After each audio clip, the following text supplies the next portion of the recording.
Me pareció que era una excelente oportunidad de venir a hablar de lo que han sido dos grandes pasiones en mi vida. De alguna manera, hablar de política en medio de un evento tecnológico no dejaba de ser una osadía, pero al pegarle la otra pasión, que es el tema de la tecnología, me pareció que hacía algún sentido. Y hacía todo el sentido del mundo por el enorme potencial que puede tener esta ecuación en el futuro de nuestras sociedades. Ahora bien, ¿cómo de alguna manera vinieron estos dos elementos de esta ecuación a mi vida? Quiero aquí recrear algunos elementos personales. Dos personas igualmente importantes en mi vida tuvieron que ver precisamente con esas dos grandes pasiones. Por un lado, mi padre, que es el que está a la derecha, él se dedicó a la vida pública por casi toda su vida profesional, fue un hombre que se entregó de manera intensa, apasionada a ella. Fue el Contralor General de la República. Ustedes se podrán imaginar lo inhibitorio que eso supondría para la mayor parte de mis amigos, sobre todo aquellos que llegaban con alguna intención adicional, visitar a la hija del Contralor General de la República. Y la sorpresa fue mayor cuando en algún momento descubrió el logo que iba a caracterizar la institución, y era un ojo enorme, gigante, que todo lo veía y todo lo controlaba. Pero más allá de su gran pasión, que fue controlar la hacienda pública, inculcó en mí los valores de amor y de entrega a la vida pública. El otro hombre que de alguna manera también explica esta otra pasión, que es la tecnología, es mi hijo.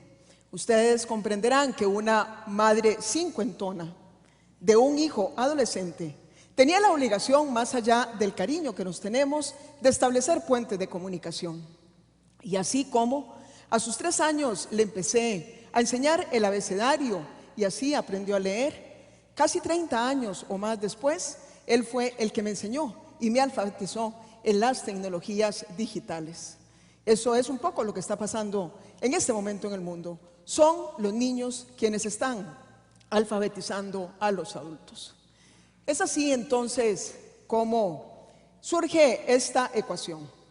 Y si ustedes me lo permiten, con el perdón de ustedes, quiero empezar por desarrollar algunas reflexiones en relación con la primera parte de la ecuación, con la política, o permitamos que algunos otros la definan. Yo creo que nadie mejor que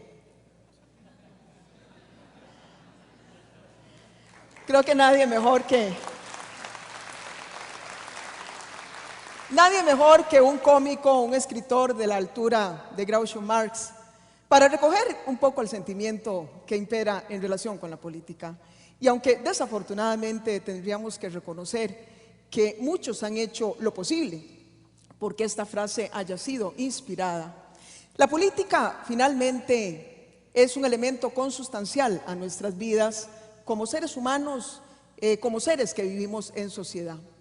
Como en algún momento lo destacó el gran filósofo Aristóteles, el hombre es un animal político, lo que no se debe confundir con que los políticos puedan ser unos animales, con el perdón de los animales. Pero volviendo al punto, la política es consustancial a las sociedades. Es precisamente ese elemento que nos lleva a organizarnos, a construir ese gran pacto social que lo llamaba también el filósofo Rousseau, lo que precisamente genera la posibilidad de que podamos construir colectivamente y vivir en democracia. Cada sociedad, de alguna manera, a partir de ese pacto social, construye las propias características a partir de las cuales crece como sociedad, como nación, como sociedad política. En el caso de Costa Rica, nuestro querido país, Costa Rica ha tenido su propio acuerdo social, con sus propias particularidades. Y más allá de que a veces nos sintamos que nos faltan muchas cosas, que hay muchas cosas que nos agobian y que la convivencia política no permite que podamos obtener todas las satisfacciones que quisiéramos, tenemos que reconocer que hemos logrado ser una nación muy particular. Gracias fundamentalmente a dos acuerdos que a lo largo de nuestra historia logramos construir. El primero de ellos, el Acuerdo Social por la Paz. El segundo de ellos, el Acuerdo Social con la Naturaleza. Déjenme recorrer muy brevemente el significado de cada uno de ellos. El Acuerdo Social por la Paz fue un acuerdo que se empezó a articular muy temprano en nuestra historia política institucional. Tan solo 50 años después de nuestra independencia, ya Costa Rica se atrevía a hacerle un homenaje a la vida, aboliendo la pena de muerte. Fuimos una de las primeras naciones que tomamos esta hermosa decisión. Algunos años después, hace ya 60 años, adoptamos esa revolucionaria y todavía incomprendida idea de abolir para siempre la tentación autoritaria, aboliendo las Fuerzas Armadas de nuestro país. Gracias a ese conjunto de decisiones, somos hoy la democracia más antigua de la América Latina, y una vez más, en estos tiempos difíciles que nos ha tocado desenvolvernos, seguimos reafirmando que la defensa de nuestro país radica exclusivamente en el derecho internacional y no en las armas. Así lo confirma el reciente conflicto y vigente conflicto con el país del norte, Nicaragua. En cuanto al acuerdo social con la naturaleza, también tenemos que reconocer que ha dado mucho de lo particular del desarrollo de nuestro país. Vean ustedes que cuando el mundo ni siquiera casi que discutía, era una discusión de círculos científicos, el tema del calentamiento global, ya Costa Rica a finales de los años 60 decidía empezar a proteger su biodiversidad, una de las mayores riquezas de nuestro país.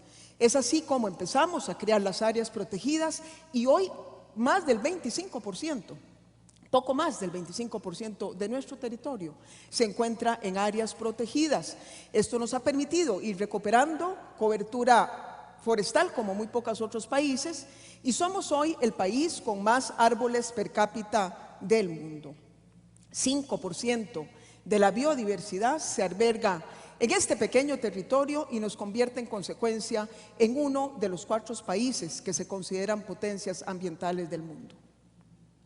Sin embargo, podríamos los costarricenses decir, y sí, nos sentimos muy orgullosos de esos acuerdos sociales que han logrado de alguna manera marcar nuestra institucionalidad, marcar casi que nuestro propio ADN colectivo y caracterizar el desarrollo de Costa Rica.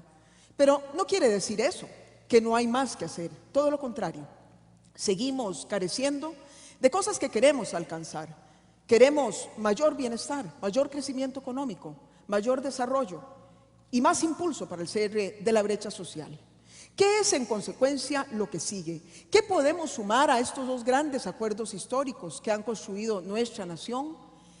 Lo que yo llamo el acuerdo social digital. Pero para poder desarrollar un poquito lo que queremos decir con este acuerdo que estamos empezando a construir y que los invito a construirlo con nosotros, permítanme ahora moverme a la otra parte de la ecuación, la de las tecnologías de la información, de la comunicación, pero con un especial énfasis en las tecnologías digitales.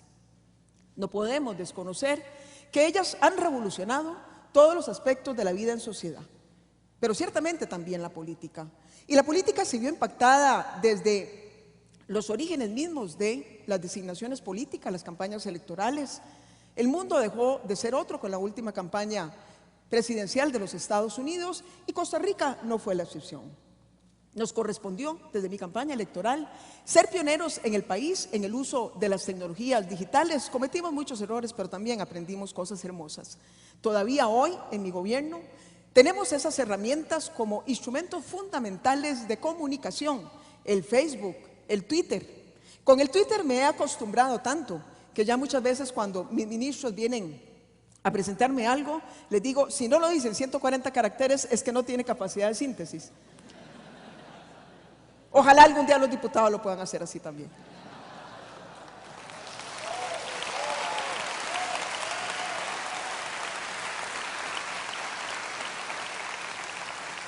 Las tecnologías han impactado las campañas políticas y ha impactado la relación entre actores. Ya no es lo mismo la relación entre ciudadanos y gobernantes. Tan solo veamos lo que está pasando en los países árabes, en donde las redes sociales de alguna manera constituyeron esos movilizadores de todo un caldo de cultivo que en esas sociedades existía, y también ha impactado la relación entre los estados. El ejemplo de Wikileaks recientemente es un claro también una clara señal de cómo las tecnologías de la información tienen un poder de alterar las relaciones entre los actores políticos. Pero quizá lo más importante, y de lo que se trata finalmente el fondo de esta intervención, es que las tecnologías de la información, de la comunicación, las tecnologías digitales tienen el gran potencial de impactar la agenda política. Porque recordemos, las tecnologías son neutrales. Está precisamente en la ética y en la política definir qué queremos hacer con ellas. Si las queremos usar para hacer el bien o si las queremos usar para hacer el mal. Y entonces, al incorporar las TICs como un elemento de la discusión de hacia dónde el desarrollo desde la agenda pública, de verdad que se nos abre un potencial hermosísimo a naciones como Costa Rica, que también han apostado en su desarrollo al tema de la educación. Tenemos la posibilidad, en consecuencia, de potenciar el crecimiento económico y tenemos también la posibilidad de generar un impacto en el cierre de la brecha social. Yo sé que son muchos los elementos que tienen que conjugarse para dar ese salto al desarrollo por el que los costarricenses hemos venido clamando. Pero mientras ese conjunto de elementos, muchos de ellos avanzan con una exasperante lentitud, tenemos la gran posibilidad de pegarnos una gran carrera si de verdad articulamos un acuerdo digital con una agenda sólida y robusta. Se trata precisamente de soñar con dar ese gran salto al desarrollo y que Costa Rica pueda precisamente convertirse, como lo hemos venido señalando, en una de las primeras naciones de América Latina de entrar, de romper la barrera del subdesarrollo. Ahora bien, ¿cuál es el punto de partida? Y permítanme aquí utilizar algunas estadísticas y enseñarles algunos gráficos. Aquí estoy comparando a Costa Rica con 3 países que tienen un tamaño de población similar al de Costa Rica: Dinamarca, Finlandia y Nueva Zelanda. Sin embargo, vean ustedes la diferencia del tamaño del Producto Interno Bruto, el doble, el triple y hasta 4 veces mayor.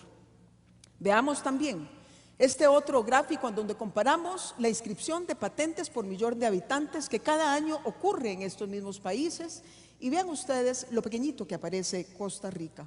Veamos también aquí la tasa de usuarios a Internet, casi poblaciones totalmente interconectadas, como es el caso de Dinamarca, Finlandia y Nueva Zelanda, y en Costa Rica tan solo estamos alrededor del 30%. Entonces, esto habla por sí mismo, es decir, tenemos el enorme reto de recuperar el rezago que hemos venido teniendo como nación en la agenda de innovación, en la agenda científica, tecnológica y muy especialmente en la agenda digital. ¿Cuál es el punto de llegada? ¿Qué es lo que estamos viendo hacia adelante?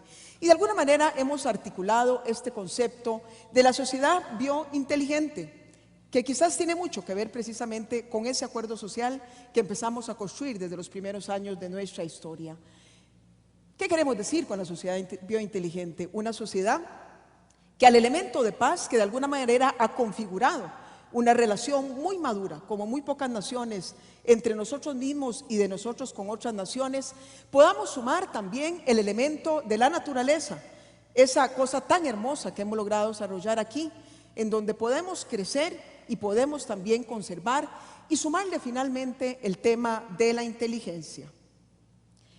De ahí entonces que estemos hablando de la necesidad de construir este acuerdo social digital, el cual fundamentalmente contempla 3 ejes principales o 3 componentes principales. Un plan nacional de banda ancha, en el que también hemos iniciado los trabajos de diseño, de conceptualización, porque tenemos que reconocer que Costa Rica es uno de los países más interconectados del mundo. A Costa Rica llegan varios cables con un gran potencial, cables submarinos. El gran reto que tenemos los costarricenses es que cómo llevar esa conexión hacia el interior de la nación. Queremos de verdad potenciar todo lo que es banda ancha, que no nos vengan a hablar más de cobre, a menos que sea para potenciar lo que ya existe.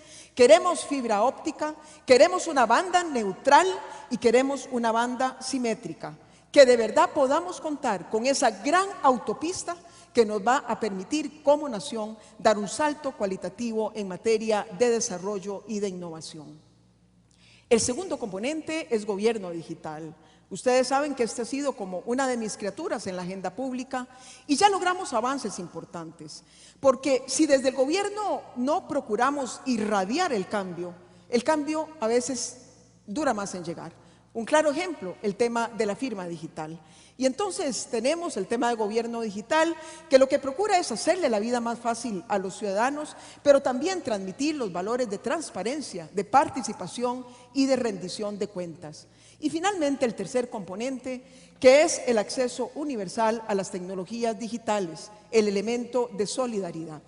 Aquí estamos pensando en la prioridad que tendrá que tener las zonas rurales, las escuelas del país, la salud pública, las micro y pequeñas empresas. De esto se trata, en consecuencia, nuestra propuesta de empezar a construir un acuerdo digital con el objetivo de llegar a convertirnos en lo que hemos llamado una sociedad biointeligente.